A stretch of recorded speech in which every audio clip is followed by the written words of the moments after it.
Someïna est la danse sensuelle des 7 rivières. La reine Uju avait une fille issue d'un précédent mariage qui s'appelait Someïna. Someïna était captivante et énigmatique, avec une beauté capable d'enchanter même le cœur le plus endurci. Voluptueuse et sensuelle, son corps semblait sculpté par les dieux, et son visage ressemblait à celui d'une déesse. Someïna était une danseuse d'océan très douée. Ses mouvements de serpent envoûtaient ses admirateurs comme un puissant sortilège. Ses yeux les attiraient dans son aura, jusqu'à ce qu'ils se perdent complètement dans son regard. La reine Uju était très fière des talents de sa fille et était déterminée à les mettre à profit. Elle décida que Someïna exécuterait une danse spéciale pour le roi, qui se trouvait être son beau-père et le frère de son père biologique. Ceci est la chaîne des contes panafricains de Cassie. Merci de vous abonner.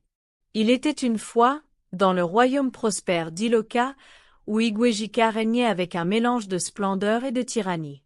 Jika, connue pour son opulence, était mariée à la reine ambitieuse et manipulatrice qui s'appelait Uju. Leur mariage était controversé car la reine Uju avait été mariée à le frère de Jika, Nerta. Leur règne était marqué par des impôts lourds, des festins somptueux, et un mépris pour la souffrance du peuple. Le royaume était une énorme contradiction, doté d'une richesse stupéfiante, mais son peuple vivait dans une pauvreté abjecte. La reine Uju était aussi puissante que cruelle.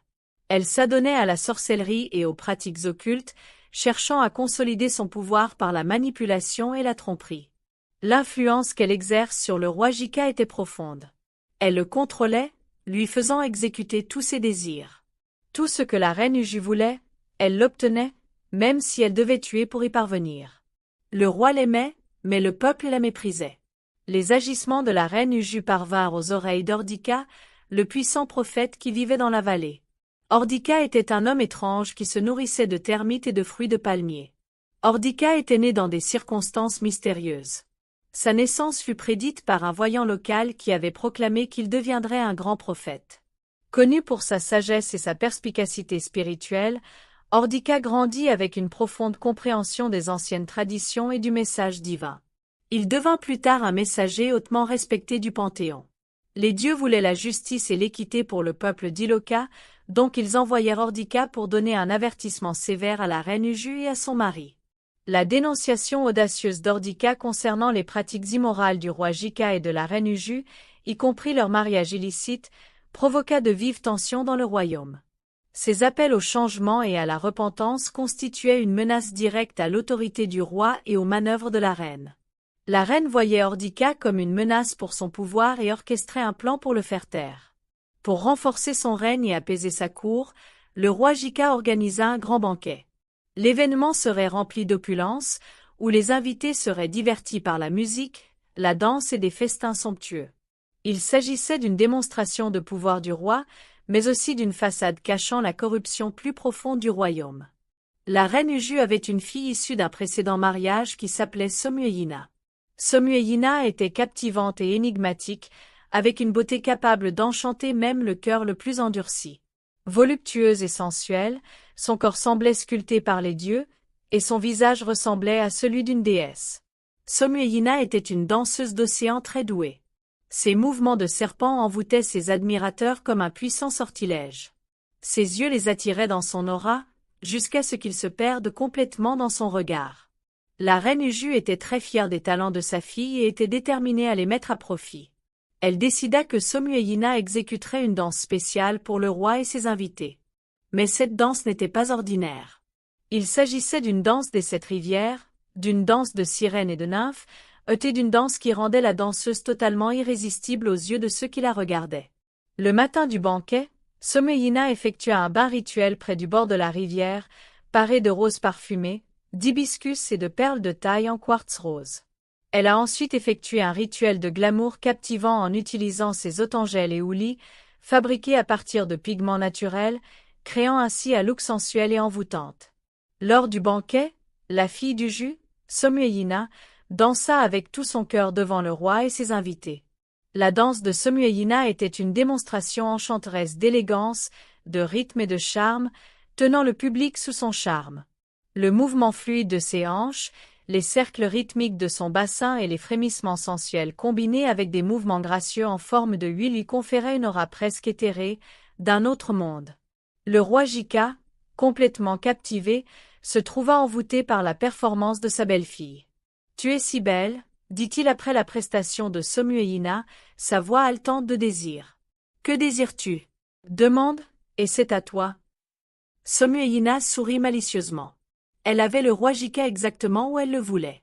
Elle jeta un coup d'œil à sa mère. Sa mère lui fit un signe d'encouragement.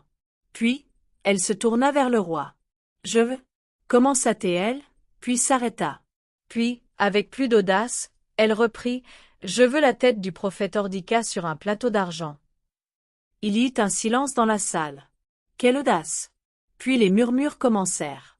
Le roi Jika fut stupéfait. Jamais il n'aurait imaginé qu'elle serait aussi audacieuse et cruelle. Dans une tentative précipitée pour impressionner ses courtisans, il fit la promesse imprudente d'exaucer le souhait macabre de Somueina. La demande était un coup calculé par sa mère, la reine Uju, pour éliminer le prophète, qui était devenu une épine dans son flanc. Le roi, bien que bouleversé par la requête, se sentit lié par sa promesse et la pression de maintenir sa réputation. Malgré ses réserves personnelles, le roi Jika était un homme de parole et ne pouvait revenir sur sa promesse à Somueina. Il ordonna l'exécution du prophète Ordika. Ordika fut emprisonné puis finalement décapité. Sa tête fut présentée à Somueina comme un sinistre gage de l'obéissance du roi. La mort du prophète fut un moment tragique pour ses partisans et un coup dur pour la cause de la justice dans le royaume. L'exécution du prophète Ordika eut des répercussions profondes. Le royaume d'Iloka fut enveloppé de tristesse et d'agitation. Le peuple, qui avait autrefois vénéré le prophète, voyait désormais le règne du roi et de la reine comme un symbole de tyrannie et de déclin moral.